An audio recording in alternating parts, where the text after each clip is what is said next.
Ազգային ժողովի հերթական ընտրությունների քվեարկությունն ավարտված է, ժամը 20-ի դրությամբ բոլոր ընտրատեղամասերը փակվել են։ Կենտրոնական ընտրական հանձնաժողովի վերջին տվյալների համաձայն ընտրելու իրավունք ունեցող 2.505.102 քաղաքացիներից քվեարկությանը մասնակցել է 1.476.597 ընտրող կամ ընտրական իրավունք ունեցող քաղաքացիների 58.97%։ Ընտրական օրվա վերջին ժամերին արձանագրվել են մի շարք միջադեպեր, թիվ 31 կոտորակ 45 ընտրատեղամասում 2 ընտրողի տվյալներ չեն հայտնաբերվել ընտրողների ցուցակում։ Նույնականացման սարքի վրա վարվել է դեղին ազդանշանը։ Տեղամասային ընտրական հանձնաժողովը քաղաքացիներին ուղղորդել է ճշտել իրենց ընտրատեղամասերը եւ մասնակցել քվեարկությանը համապատասխան տեղամասերում։ Թիվ 31 կոտորակ 20 ընտրատեղամասում արձանագրվել է Այլանդզի անվան դիմաց ստորագրության դեպք։ Ընտրողի փոխանցմամբ ինքը թյուրիմացաբար ստորագրել է իր հարսի անվան դիմաց։ Թիվ 32 կոտորակ 34 ընտրատեղամասում ընտրողը բաց ձևով կատարել է քվեարկությունը, պահանջելով իրեն տրամադրել միայն 16 համարի քվեաթերթիկը։ Դեպքի ընթացքում նա վիճաբանել է հանձնաժողովի անդամների հետ, դժգոհություն հայտնելով հանձնաժողովի աշխատանքի տեմպից եւ նշելով, որ շտապում է։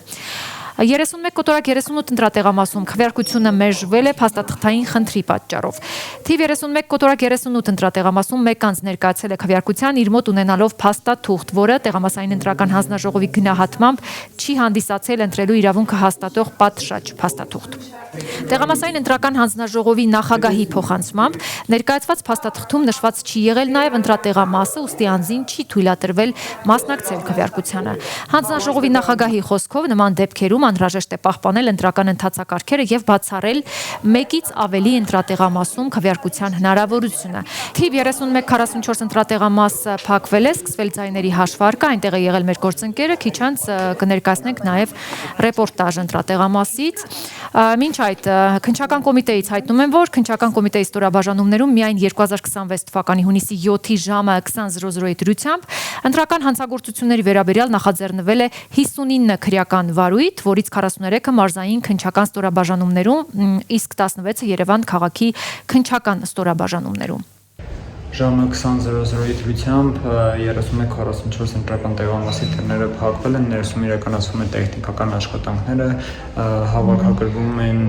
կնիքները, ինչպես նաև մատնահետքերի սարքերը եւ պատրաստվում են ձայների հաշվարկին։ Հանձնաժողովը այս պայն ամբողջ կազմով տեղում է եւ հաշված վայրկյաններից մեկնարկելու է ձայների հաշվարկը։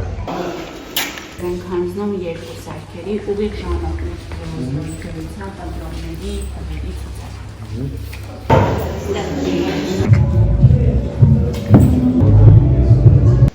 Անցկացնելու քվեարկության արդյունքների ամփոփման լիստը։ Մասնակցում է մեր հանձնաժողովի անդամներից 8-ը։ Մադրական տեղամասում քվեարկության արդյունքների ամփոփում։ Մենք քաշվել ստորագրությունները 1, 2, 3, 4, 5, 6, 7, 9։ Ստեղ 9, մատիտով 9 դերը։ Երկխոսության մեդիա կենտրոնը այժմի համար նախատեսել էր այսքանը, մենք բարբերաբար կշարունակենք հետևել նաև ընտրությունների արդյունքների վերաբերյալ տրամադրելով տեղեկատվություն։ 2026 թվականի հունիսի 7-ը վճռորոշ է Հայաստանի ապագայի համար։ Այդ օրը մեր երկրում անցկացվելու են խորհրդարանական ընտրություններ։ Դու ես որոշելու, ինչ ուղիով է զարգանալու Հայաստանը, ինչպիսին է լինելու մեր երկրի վաղվա օրը։ Քո ձայնը կարևոր է, մի վաճառիր այն, մի ենթարկվիր ճնշման, ոչ ոք չի կարող որոշել քո փոխարեն։ Հիշիր, քվեարկությունը գաղտնի է։ Նախընտրած կուսակցությանը կամ դաշինքին քվե տալու համար քվեախցիկում պարզապես վերցրու քաղաքական ուժի քվեաթերթիկը եւ տեղադրիր այն ծրարի մեջ։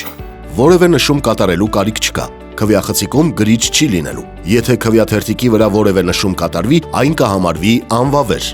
Մասնակիցների ծրագրերին կարող ես ծանոթանալ մինչև քվեարկության օրը քարոզարշավի ընթացքում։ Հունիսի 7-ին գնա ընտրատեղամաս։ Կատարիր գիտակցված ընտրություն։ Պաշտպանիր քո իրավունքը։ Հայաստանի վաղվա օրը սկսվում է քեզնից։